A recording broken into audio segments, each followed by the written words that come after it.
Hello friends, ಮತ್ತೊಮ್ಮೆ ತಮಗೆಲ್ಲರಿಗೂ ನನ್ನ ಚಾನೆಲ್ಗೆ ಸ್ವಾಗತವನ್ನ ಹೇಳುತ್ತಾ ಈ ದಿನ ನಾನು 10ನೇ ತರಗತಿ ಗಣಿತ ಭಾಗ 1 ಘಟಕ 3 ಎರಡು ಚರಾಕ್ಷರಗಳಿರುವ ರೇಖಾತ್ಮಕ ಸಮೀಕರಣಗಳ ಜೋಡಿಗಳು ಅದರಲ್ಲಿ ಅಭ್ಯಾಸ 3.1 ನಲ್ಲಿ 5ನೇ ಪ್ರಶ್ನೆ ಬಿಡಿಸಿ ತೋರಿಸ್ತೇನೆ. 5ನೇ ಮತ್ತು 6ನೇ ಪ್ರಶ್ನೆಯನ್ನು ಬಿಡಿಸಿ ತೋರಿಸುತ್ತಿದ್ದೇನೆ. ಈಗ ಪ್ರಶ್ನೆಯನ್ನ ಓದೋಣ. ಉದ್ದವು ಅಗಲಕ್ಕಿಂತ 4 ಮೀಟರ್ ಹೆಚ್ಚಾಗಿರುವ ಆಯತಾಕಾರದ ಒಂದು ಹೂದೋಟದ ಸುತ್ತಳತೆಯ ಅರ್ಧವು 36 ಮೀಟರ್. ಹೂದೋಟದ ಅಳತೆಯನ್ನ ಕಂಡುಹಿಡಿಯಿರಿ ಅಂತ ಹೇಳಿದ್ದಾರೆ. ಈಗ ನಾವು ಆ ಪರಿಹಾರವನ್ನ ಹೇಗ್ ಬಿಡಿಸೋದು ಅನ್ನೋದನ್ನ ನೋಡೋಣ. ಹೂದೋಟದ ಒಂದು ಆಯತಾಕಾರದ ಒಂದು ಹೂದೋಟ ಇದೆ. ಆ ಹೂದೋಟದ ಉದ್ದ ನಾವು ಎಕ್ಸ್ ಅಂತ ತಿಳ್ಕೊಳ್ಳೋಣ ಮತ್ತು ಹೂದೋಟದ ಅಗಲವನ್ನ ವಾಯ್ ಅಂತ ತಿಳ್ಕೊಳ್ಳೋಣ. ಇಲ್ಲಿ ನಾನು ಹಂಗೆ ಒಂದು ಚಿಕ್ಕದಾಗಿ ಬಿಡಿಸಿ ತೋರಿಸ್ತಾ ಇದ್ದೇನೆ. ಯಾಕಂದ್ರೆ ನಮಗೆ ಉದ್ದ ಮತ್ತು ಅಗಲ ಅದರ ಅಳತೆ ನಮಗೆ ಗುರ್ತಿಲ್ಲ. ಆದ್ರಿಂದ ನಾವೀಗ ಹೂದೋಟದ ಉದ್ದ ಎಕ್ಸ್ ಅಂತ ಹೇಳೋಣ, ಹೂದೋಟದ ಅಗಲ ವಾಯ್ ಅಂತ ತಿಳಿದುಕೊಳ್ಳೋಣ.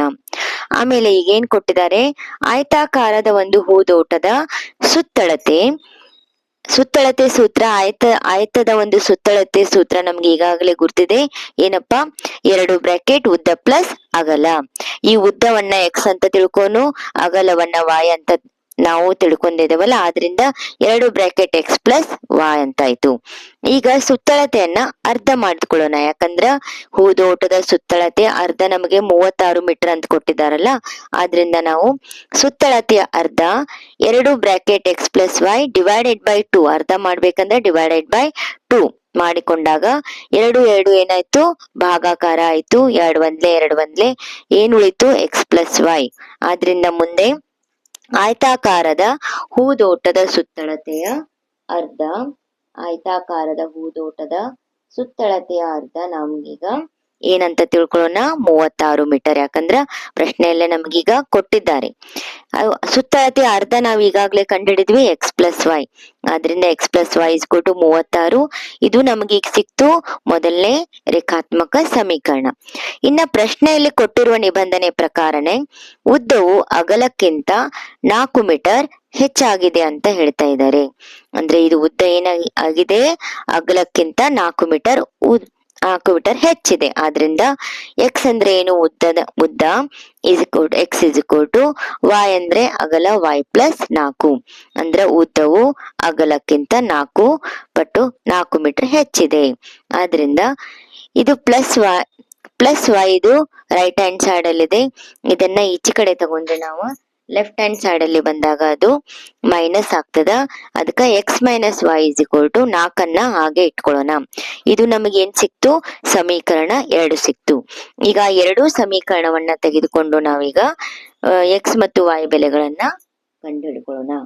ಈಗ ಎಕ್ಸ್ ಮತ್ತು ವಾಯ್ 2 ಸಮೀಕರಣಗಳು ಸಿಕ್ತು. ಎಕ್ಸ್ ಪ್ಲಸ್ ವಾಯ್ ಇಸ್ ಕೊಟ್ಟು 36, ಎಕ್ಸ್ ಮೈನಸ್ ವಾಯ್ ಇಸ್ ಕೊಟ್ಟು 4. ಈಗ ಅವನ್ ಎರಡನ್ನೂ ಕೂಡ ನಾವೇನ್ ಮಾಡ್ಕೊಳ್ಳೋದು, ಎಕ್ಸ್ ಮತ್ತು ವಾಯ್ ರ ಬೆಲೆ ಕಂಡು ಹುಡುಕುವ ಉದ್ದೇಶದಿಂದ ನಾವೀಗ ಬರ್ಕೊಳ್ಳೋದ್ರಿಂದ ಎಕ್ಸ್ ಪ್ಲಸ್ ವಾಯ್ ಇಸ್ ಕೊಟ್ಟು 36, ಎಕ್ಸ್ ಮೈನಸ್ ವಾಯ್ ಇಸ್ ಕೊಟ್ಟು 4 ಅಂತ ಬರ್ಕೊಳ್ಳೋನು. ದೇರ್ ಫೋರ್ ವಾಯ್ ಬೆಲೆ ಕಂಡು ಹಿಡಿಬೇಕಲ್ಲ, ಆದ್ರಿಂದ ವಾಯ್ ಇಸ್ ಕೊಟ್ಟು ಹೊರಗೆ ತಗೊಂಡ ವಾಯ್ ಇಸ್ ಕೊಟ್ಟು 36 plus Y right hand side ಅಲ್ಲಿ ಬಂದಾಗ ಮೈನಸ್ ಎಕ್ಸ್ ಆಯ್ತು. ಆದ್ರಿಂದ ವಾಯ್ ಇಸ್ ಕೊಟ್ಟು 36 ಮೈನಸ್ ಎಕ್ಸ್. ಈ side X minus Y is ಕೊಟ್ಟು 4 ಅಂತ ಇದೆ. ಈಗ minus Y right hand side ಅಲ್ಲಿ ಹೋದಾಗ ಪ್ಲಸ್ ವಾಯ್ ಆಗ್ತೈತಿ. ಪ್ಲಸ್ 4 ಲೆಫ್ಟ್ ಹ್ಯಾಂಡ್ ಸೈಡ್ ಬಂದಾಗ ಮೈನಸ್ 4 ಆಯ್ತು. ಆದ್ರಿಂದ ವಾಯ್ ಇಸ್ ಕೊಟ್ಟು ಎಕ್ಸ್ ಮೈನಸ್ 4 ಆಯ್ತು. ಈಗ ಬೆಲೆಗಳನ್ನ ಹಾಕೊಳ್ಳೋಣ. ಈಗ ಎಕ್ಸ್ ಇಸ್ ಕೊಟ್ಟು ನಾನು ಫಸ್ಟಿಗೆ ಏನ್ ಮಾಡ್ತಾ ಇದ್ದೇನೆ, ಎಕ್ಸ್ ಬೆಲೆ 4 ಅಂತ ತಗೊಂತಾ ಇದ್ದೀನಿ. ನೀವೇನು ತಗೋಬಹುದು, 2 ತಗೋಬಹುದು, 3 ತಗೋಬಹುದು. ನಾನಿಲ್ಲಿ 4 ಅಂತ ತಗೊಂತಾ ಇದ್ದೇನೆ. ಆದ್ರಿಂದ ವಾಯ್ ಇಸ್ ಕೊಟ್ಟು 36ರಲ್ಲಿ ಎಕ್ಸ್ ಬೆಲೆ 4 ಹಾಕಿದ್ರಾಗ 36ರಲ್ಲಿ 4 ಕಳೆದ್ರೆ 4 ಅಂದ್ರೆ ಏನು, ಎಕ್ಸ್ ಬೆಲೆ 4 ಅಂತ ತಗೊಂಡ್ 36 ಮೈನಸ್ 4 ಇಸ್ ಕೊಟ್ಟು 32. ಆದ್ರಿಂದ ಎಕ್ಸ್ ಬೆಲೆ 4 ಹಾಕಿದಾಗ ನಂಗೆ ವಾಯ್ 32 ಬಂತು. ಇನ್ನ ಎಕ್ಸ್ ಇಸ್ ಕೊಟ್ಟು 8 ಅಂತ ತಗೊಂಡಾಗ ಏನ್ ಬೆಲೆ ಬರ್ತದ ನೋಡೋಣ. ವಾಯ್ ಇಸ್ ಕೊಟ್ಟು 36 ಮೈನಸ್ ಎಕ್ಸ್ ಬೆಲೆ 8 ಹಾಕಿದಾಗ 36ರಲ್ಲಿ 8 ಕಳೆದ್ರೆ 28. ಇಲ್ಲೇ ನಾವು ಕೋಷ್ಟಕದಲ್ಲಿ ಹಾಕೋದು ಎಕ್ಸ್ ಬೆಲೆ 8 ಇದ್ದಾಗ y ಬೆಲೆ 28. ಅದೇ ರೀತಿ ಇಲ್ಲಿಯೂ ಕೂಡ ಮಾಡೋದು ಲೆಕ್ಕ. ಎಕ್ಸ್ ಬೆಲೆ 4 ತಗೊಂಡೇನಿ, y ಬೆಲೆ ಎಕ್ಸ್ ಮೈನಸ್ 4 ಅಂದ್ರೆ ಎಕ್ಸ್ ಬೆಲೆ 4 ಹಾಕಿದಾಗ 4 4 ಹೋದ್ರ 0 ಬಂತು, y ಬೆಲೆ 0 ಅಂತ ಇಟ್ಕೊಂಡ್ವಿ. ಎಕ್ಸ್ ಬೆಲೆ 4 ಇದ್ದಾಗ y 0. ಈಗ ಎಕ್ಸ್ ಬೆಲೆ 12 ಅಂತ ಇಟ್ಕೊಂಡೆ ನಾನು. y = 12 ಮೈನಸ್ 4, 12ರಲ್ಲಿ 4 ಹೋದ್ರೆ 8 ಬಂತು.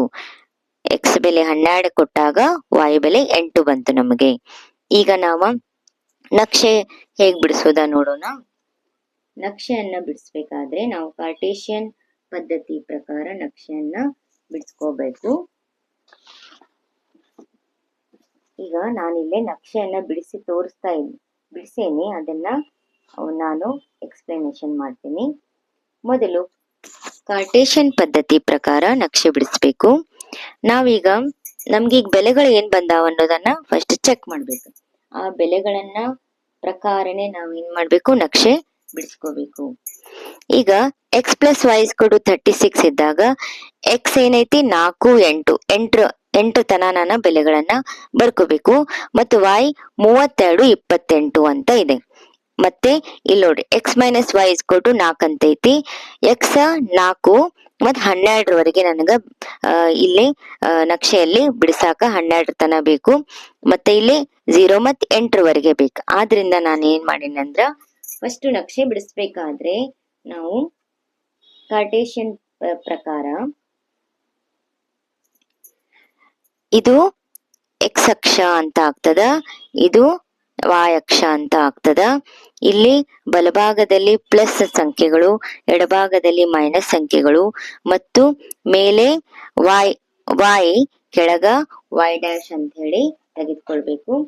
ಆಮೇಲೆ ಈಗ ನಾನು ಬೆಲೆಗಳನ್ನ ಯಾವ ರೀತಿ ತಗೋಬೇಕು ಅಂತಂದ್ರ ಇಲ್ಲಿ 1 2 3 4 ತಗೊಂಡ್ರೆ ನನಗೆ ಎಷ್ಟು 12ರವರೆಗೆ ನಂಬರ್ಸ ಇಲ್ಲಿ ಆಗುದಿಲ್ಲ. ಆದ್ರಿಂದ ಮತ್ತೆ ಇಲ್ಲಿ ಮೇಲೆ ನನಗೆ 32 ತನ ನಂಬರ್ ಬೇಕಲ್ಲ. ಆದ್ರಿಂದ ನಾನು ಸ್ಕೇಲ್ ಏನ್ ತಗೊಂಡೇನಿ ಅಂತಂದ್ರ ಎಕ್ಸ್ ಅಕ್ಷ 1 ಸೆಂಟಿಮೀಟರ್ ಅಂದ್ರ 4 ಅಂತ ತಗೊಂಡೇನಿ. ಇಲ್ಲಿ y ಅಕ್ಷ 1 ಸೆಂಟಿಮೀಟರ್ ಅಂದ್ರ 4 ಅಂತ ತಗೊಂಡೇನಿ. ಆದ್ರಿಂದ ಸ್ಕೇಲು ಹೀಗೆ ಬರ್ಕೋಬೇಕು. ಸ್ಕೇಲ್ ಏನ್ ಬರ್ಕೋಬೇಕಂದ್ರ ಎಕ್ಸ್ ಅಕ್ಷ 1 ಸೆಂಟಿಮೀಟರ್ = 4, y ಅಕ್ಷ 1 ಸೆಂಟಿಮೀಟರ್ = 4 ಅಂತ ತಗೊಂಡು ಇಲ್ಲೇ ಬರೆದುಕೊಳ್ಳುವಾಗ ನಾವೇನ್ ಮಾಡೋದು 0, ಆಮೇಲೆ ಬಲಭಾಗದಲ್ಲಿ ಪ್ಲಸ್ ನಂಬರ್ಸ್ 4ರ ಒಂದು ಮಗ್ಗೆಯನ್ನ ತಗೊಂಡೇನಿ. 4 8 12 16 20 24 28 32 ಅಂತ. ಈ ಸೈಡ ಮೈನಸ್ ಅಂಕಿಗಳನ್ನ ತಗೋಬೇಕು. -4 -8 -12 ಅಂತ. ಮೇಲೆ 4ರ ಮಗ್ಗಿನ ತಗೊಂಡೇನಿ. ಎಲ್ಲಿ ತನ 40ರವರೆಗೆ ನಾನು ತಗೊಂಡೇನಿ ಕೆಳಗ. ಅದೇ ರೀತಿ ಮೈನಸ್ ನಂಬರ್ಸ್ ಇರುವಂತ -4 -8 -12 -16 ಅಂತ ತಗೊಂಡಿನಿ. ಆಮೇಲೆ ಈಗ ನಕ್ಷೆ ಪ್ರಕಾರ ಈಗ ಹೆಂಗ್ ಬಿಡಿಸೋದಪ್ಪ ಅಂತಂದ್ರೆ ಅದಕ್ಕ ನಾನು 1 2 3 4 ತಗೊಂಡ್ರ ನನಗ್ 32 ತನ ನಂಬರ್ಸ್ ಇಲ್ಲೇ ಈ ಒಂದು ನಕ್ಷೆಯಲ್ಲಿ ಹಿಡಿಸೋದಿಲ್ಲ ಅನ್ನೋ ಉದ್ದೇಶದಿಂದ ನಾನು 1 ಸೆಂಟಿಮೀಟರ್ ಅಂದ್ರೆ 4 ಅಂತ 4ರ ಮಗ್ಗಿ ಬರಿತಾ 40 ತನ ಬರ್ಕೊಂಡೀನಿ. ಈಗ ಮೊದಲೇ ಸಮೀಕರಣ ಹೇಗ್ ಬಿಡಿಸೇನ್ ನೋಡ್ರಿ. ಎಕ್ಸ್ ಬೆಲೆ 4, y ಬೆಲೆ 32. ಇಲ್ಲಿ ನೋಡ್ರಿ ಎಕ್ಸ್ ಬೆಲೆ 4, y ಬೆಲೆ 32 ಎಲ್ಲಿ ಕೂಡ್ತದೆ, ಈ ಒಂದು ಬಿಂದುವಿಲ್ಲಿ ಕೂಡ್ತತಿ. ಅದಕ್ಕ ಎಕ್ಸ್ 4 y 32 ಅಂತ ತಗೊಂಡೇನಿ. ಆಮೇಲೆ ನೆಕ್ಸ್ಟ್ ಬೆಲೆ ಎಕ್ಸ್ ಬೆಲೆ 8, y ಬೆಲೆ 28. ಎಕ್ಸ್ ಬೆಲೆ 8 ಇಲ್ಲಿದೆ, y ಬೆಲೆ 28 ಇಲ್ಲಿದೆ. ಎರಡು ಈ ಬಿಂದುವಿಲ್ಲಿ ಕೂಡ್ತದ, ಆದ್ರಿಂದ 8 28 ಅಂತ ನಾನು ಬರ್ಕೊಂಡಿರೋದು. ಆಮೇಲೆ ಈ ಒಂದು ಎರಡು ರೇಖೆ ಪಾಯಿಂಟ್ ಸಿಕ್ಕಿದಾಗ ಒಂದು ರೇಖೆಯನ್ನ ಎಳ್ಕೊಳ್ಳೋದು. ಅದನ್ನ ಯಾವ ರೇಖೆ ಅದು ಎಕ್ಸ್ ಪ್ಲಸ್ ವೈ = 36 ಅಂತ ಬರ್ಕೊಳ್ಳೋದು. ನೆಕ್ಸ್ಟ್ ಎಕ್ಸ್ ಮೈನಸ್ ವೈ = 4 ಆಗಿ ಕೊಟ್ಟಾಗ ಎಕ್ಸ್ ಬೆಲೆ 4, y ಬೆಲೆ 0. ಎಕ್ಸ್ ಬೆಲೆ 4, y ಬೆಲೆ 0 ಅಂದ್ರ ಇಲ್ಲೇ ಇದೇ ಪಾಯಿಂಟ್ ಬರ್ತೈತದ 4 ಮತ್ತು 0 ಅಂತ ಇಟ್ಕೋಬೇಕು. ಎಕ್ಸ್ ಬೆಲೆ 12, y ಬೆಲೆ 8. ಎಕ್ಸ್ ಅಕ್ಷದಲ್ಲಿ ಎಕ್ಸ್ ಬೆಲೆ 12, y 8 ಅಂದ್ರೆ ಇಲ್ಲೈತಿ. ಎರಡು ಈ ಬಿಂದುವಲ್ಲಿ ಕೂಡ್ತದ 12 8 ಬರ್ಕೊಂಡು ರೇಖೆಯನ್ನ ಎಳೆದಾಗ ಆ ಒಂದು ರೇಖೆ, ಆ ಎರಡು ರೇಖೆಗಳು ಒಂದು ಬಿಂದುವಿನಲ್ಲಿ ಛೇದಿಸ್ತಾವ. ಅದು ಯಾವ ಬಿಂದು ಅಂತಂದ್ರೆ ಎಕ್ಸ್ 20, y 16. x20 y16. ಹೀಗೆ ಆ ಎರಡೂ ರೇಖೆಗಳು ಏನು ಒಂದು ಬಿಂದುವಿನಲ್ಲಿ ಛೇದಿಸಿತು. ಆದ್ರಿಂದ ನಾವು ಹೀಗೆ ಬರ್ಕೋಬಹುದು, ಸಮಸ್ಯೆ ಕೊಟ್ಟಿರೋ ಪ್ರಕಾರ ಈ ಸರಳ ರೇಖೆಗಳು ಛೇದಿಸುತ್ತವೆ ಮತ್ತು x20 ಬಂತು, y16. ಹಾಗಾಗಿ ಹೂದೋಟದ ಉದ್ದ ಎಕ್ಸ್ ಅಂತ ತಗೊಂಡಿದ್ವಲ್ಲ, ಎಕ್ಸ್ ಬೆಲೆ ನಮಗ್ ಬಂತು 20 ಮೀಟರ್, y ಅಂದ್ರೆ ಅಗಲ ಅಂತ ಇಟ್ಕೊಂಡಿದ್ವಿ, ಅದು 16 ಮೀಟರ್ ಬಂತು. ಈ ತರ ನಾವು ನಕ್ಷೆಯನ್ನ ಬಿಡಿಸ್ಕೋಬೇಕು. ಈ ತರ ನಕ್ಷೆಯನ್ನ ಬಿಡಿಸ್ಕೊಂಡು ಸಮಸ್ಯೆಯನ್ನು ಬರೆದು ನಕ್ಷೆಯನ್ನ ಬಿಡಿಸ್ಕೋಬೇಕು. ಇನ್ನ ಅದರಲ್ಲೇ ಕ್ವಶನ್ ನಂಬರ್ 6ಗೆ ಹೋಗೋಣಂತ. ಕ್ವಶನ್ ನಂಬರ್ 6 ಪ್ರಶ್ನೆಯನ್ನ ಓದ್ತೇನೆ. ರೇಖಾತ್ಮಕ ಸಮೀಕರಣ 2x + 3y - n = 0 ಅನ್ನು ನೀಡಲಾಗಿದೆ. ಎರಡು ಚರಾಕ್ಷರಗಳಿರುವ ರೇಖಾತ್ಮಕ ಸಮೀಕರಣಗಳನ್ನು ಬರೆಯಿರಿ. ಹೇಗೆಂದರೆ ಉಂಟಾದಂತಹ ಜೋಡಿಗಳ ರೇಖಾ ಗಣಿತೀಯ ಪ್ರತಿನಿಧಿಸುವಿಕೆ ಈ ಕೆಳಗಿನಂತಿರಬೇಕು. ಅಂದ್ರ ಛೇದಿಸುವ ರೇಖೆಗಳು ಅಂತ ಹೇಳಿ ಮಾಡ್ಕೋಬೇಕು, ಸಮಾಂತರ ರೇಖೆಗಳು, ಆಯ್ಕೆಗೊಳ್ಳುವ ರೇಖೆಗಳು. ಈಗ ಪರಿಹಾರವನ್ನು ಕಂಡು ಹಿಡ್ಕೊಳ್ಳೋಣ. ನಮಗೀಗ ಫಸ್ಟ್ ಛೇದಿಸುವ ರೇಖೆಗಳು ಅಂತ ಹೇಗೆ ಕಂಡುಹಿಡ್ಕೋಬೇಕು ಅಂತಂದ್ರೆ, ನಮಗೆ ಒಂದು ಸಮೀಕರಣವನ್ನ ಕೊಟ್ಟಾರ. ಛೇದಿಸುವ ರೇಖೆಗಳು ಅಂತಂದ್ರೆ ಈಗಾಗಲೇ ನಾವು ರೇಖಾತ್ಮಕ ಸಮೀಕರಣದ ಒಂದು ಚಾರ್ಟ್ ಅನ್ನ ಗಮನಿಸಿದ್ರೆ ನಾವಿಲ್ಲಿ ಇದು ಸಾಮಾನ್ಯ ರೂಪ ರೇಖಾತ್ಮಕ ಸಮೀಕರಣದ್ದು. ಸ್ಥಿರ ಜೋಡಿ ಯಾವಾಗ ಆಗ್ತದೆ, ಛೇದಿಸುವ ರೇಖೆಗಳು ಯಾವಾಗ ಉಂಟಾಗ್ತೈತಿ ಅಂದ್ರ a1/a2 is not equal to b1/b2. ಅದೇ ರೀತಿ ಸಮಾಂತರ ರೇಖೆಗಳು ಯಾವಾಗ ಉಂಟಾಗ್ತೈತಿ ಅಂದ್ರ a1/a2 is equal to b1/b2 is not equal to c1/c2 ಉಂಟಾದಾಗ, ಅಂದ್ರ ನಕ್ಷೆ ಬಿಡಿಸುವಾಗ ಈ ತರ ನಮಗೆ ರೇಖೆಗಳು ದೊರೀತದ. ಅದೇ ರೀತಿ ಆಯ್ಕೆಗೊಂಡಿರುವ ರೇಖೆಗಳು ಯಾವಾಗ ದೊರೀತದ ಅಂದ್ರೆ a1/a2 is equal to b1/b2 is equal to c1/c2 ಆದಾಗ. ಆದ್ರಿಂದ ಈಗ ಛೇದಿಸುವ ರೇಖೆಗಳು ಉಂಟಾಗ್ಬೇಕಾದ್ರ ಇವೆರಡು ನಾಟ್ ಈಕ್ವಲ್ ಇರ್ಬೇಕು ಅಂದ್ರೆ ಆ ರೀತಿ ನಾವು ಇನ್ನೊಂದು ಸಮೀಕರಣವನ್ನ ನಾವೇ ಬರ್ದ್ಕೊಳ್ಬೇಕು. ನಾನಿಲ್ಲೇ 3x + 4y - 7 = 0 ಅಂತ ಇಟ್ಕೊಂಡೀನಿ. ಅದಕ್ಕ a1 2 b1 3 ಅಷ್ಟೇ ಇಟ್ಕೊಂಡೇನಿ. ಅದೇ ರೀತಿ a2 3 b2 4. therefore a1/a2 is equal to 2/3, b1/b2 is equal to 3/4 ಆಯ್ತು. ಇವು ಒಂದಕ್ಕೊಂದು ಈಕ್ವಲ್ ಆಗ್ಲಿಲ್ಲ, ಆದ್ರಿಂದ ಛೇದಿಸುವ ರೇಖೆಗಳು ಅಂತೇಳಿ a1/a2 is not equal to b1/b2 ಅಂತ ಸಮೀಕರಣ ಅಂದ್ರ ಅನುಪಾತಗಳನ್ನ ಬರ್ಕೊಂಡು 2/3 is not equal to 3/4 ಅಂತ. ಮೊದಲೇ ಸಮೀಕರಣ ಕ್ವಶನ್ ಅಲ್ಲಿ ಕೊಟ್ಟಿದ್ದಾರೆ. ಎರಡನೇ ಸಮೀಕರಣ ನಾವು ಇದ್ರ ಪ್ರಕಾರ ನಾಟ್ ಈಕ್ವಲ್ ಟು ಆಗೋ ಪ್ರಕಾರ ನಾನು ಇನ್ನೊಂದು ಸಮೀಕರಣವನ್ನ ಬರ್ಕೊಂಡೇನಿ. ನೆಕ್ಸ್ಟ್ ಅದ್ರಲ್ಲೇ ಎರಡನೇ ಏನ್ ಕೊಟ್ಟಾರಂದ್ರ ಸಮಾಂತರ ರೇಖೆಗಳಾಗ್ಬೇಕು. ಸಮಾಂತರ ರೇಖೆಗಳು ಆಗ್ಬೇಕಾದ್ರೆ ನಮ್ಗೆ ನಾವು ಹೇಗೆ ಇಟ್ಕೋಬೇಕು ಅಂತಂದ್ರೆ a1/a2 is equal to b1/b2 is not equal to c1/c2 ಆಗ್ಬೇಕು. ಒಂದನೇ ಸಮೀಕರಣ ಪ್ರಶ್ನೆಯಲ್ಲೇ ಕೊಟ್ಟಿದ್ದಾರೆ. ಎರಡನೇ ಸಮೀಕರಣ ಇವೆರಡು ಈಕ್ವಲ್ ಆಗ್ಬೇಕು ಅಂತ ಹೇಳಿ 2x + 3y ಅಂತ ಇಟ್ಕೊಂಡೀನಿ. ಇದು ನಾಟ್ ಈಕ್ವಲ್ ಟು ಆಗ್ಬೇಕಂತ -12 ಇಟ್ಕೊಂಡೀನಿ. a1 is 2, b1 is 3, c1 is -8, a2 is 2, b2 is 3, c2 is -12. ಇದು ಮೊದಲನೇ ಸಮೀಕರಣ, ಇದು ಎರಡನೇ ಸಮೀಕರಣ. ಆದ್ರಿಂದ ಅನುಪಾತಗಳನ್ನ ಚೆಕ್ ಮಾಡ್ಬೇಕು. ಅನುಪಾತ a1/a2 is equal to 2/2, 2 1 1 ಆಯ್ತು. b1/b2 ಅಂದ್ರೆ 3/3, 3 1 3 1 ಆಯ್ತು. c1/c2 is equal to -8/-12 ಭಾಗಾಕಾರ ಇಟ್ಕೊಂಡು ಮೈನಸ್ ಪ್ಲಸ್ ಆಯ್ತು. 4 2 4 3 2/3 ಬಂತು.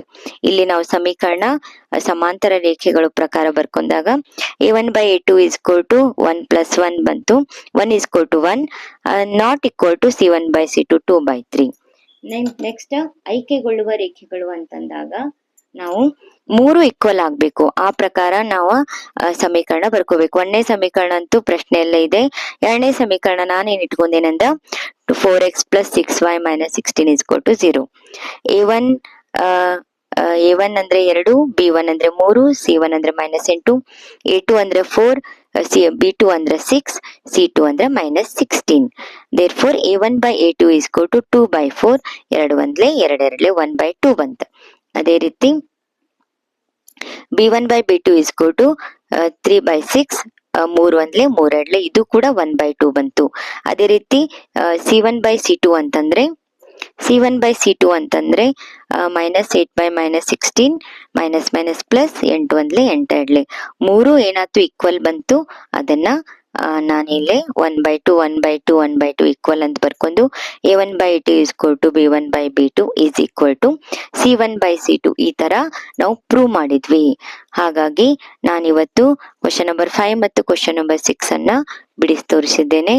ನನ್ನ ಒಂದು ವಿಡಿಯೋವನ್ನ ಕೊನೆ ತನಕ ನೋಡಿದ್ದಕ್ಕಾಗಿ ಧನ್ಯವಾದಗಳು ಮತ್ತು ಮುಂದಿನ ವಿಡಿಯೋಕ್ಕೆ ಭೇಟಿಯಾಗೋಣ.